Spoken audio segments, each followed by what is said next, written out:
Hello everyone. Today we are going to discuss about the Pearson correlation coefficient. In my last video, I had discussed about the covariance between the two random variable x and y. So what is the covariance? Covariance tells about the relationship between the two random variable. What type of the relationship these two variable have, whether they have a positive correlation or whether they have a negative correlation. So by using the covariance, we can only get the relationship, or we can only get the direction, like whether they have a positively correlated or whether they have a negatively correlative. So we can get only the direction of the relationship. But if we want to know like what is the strength or what is the magnitude of correlation between two random variables, so we cannot get by using the covariance. So for that there is a technique called Pearson correlation coefficient. We use Pearson correlation coefficient to get the strength or the magnitude of the correlation between the variables. The Pearson correlation coefficient formula is this. We use this, and this is the covariance of x and y divided by standard deviation of random variable x multiply by standard deviation of random variable y.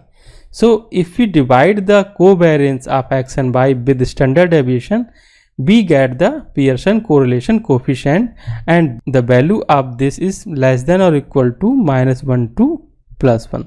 So by using that we can get the strength of the correlation, how much they are correlated with each other, like what is the magnitude of correlation.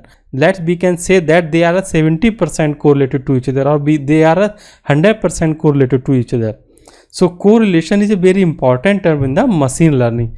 We use in the feature selection. There are x1, x2, x3, x4. There are the 4 features. So and x1 and x has a correlation is 0.8%, and x1 and x3 has a correlation of 0.2, and x1 and x4 has a correlation of, we can say that 0.95. So we can say that x1 is highly correlated with x4. So what we can do in machine learning, we can drop any variable, x1 or x4, we can only choose the one variable. So in this way we can use the correlation in the feature selection. So this is a very important, and we use correlation in the when we use the exploratory data analysis or we use the feature selection. We denote Pearson correlation coefficient with the row, and the value lie between -1 to 1. So let's understand, if you do some like exploratory data analysis in the machine learning, so on that time what you will do, you will select all the features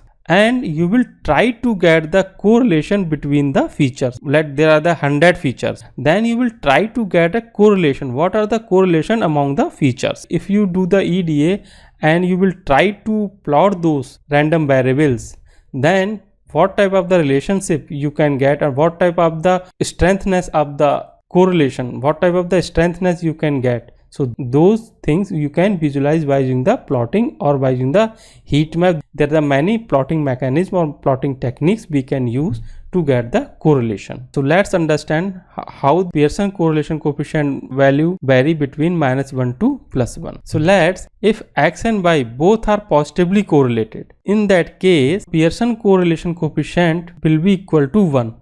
These are the data points which are highly correlated to each other. So in that case your coefficient value will be equal to 1. X and y equal to 1. It means once the x increase, y is also increase. It means they are highly correlated. It means almost equal to 1, and they are negatively correlated. Once the x increase, your y decrease. So in that case your rho or your coefficient value will be -1. So there are some cases where the data will lie in this way.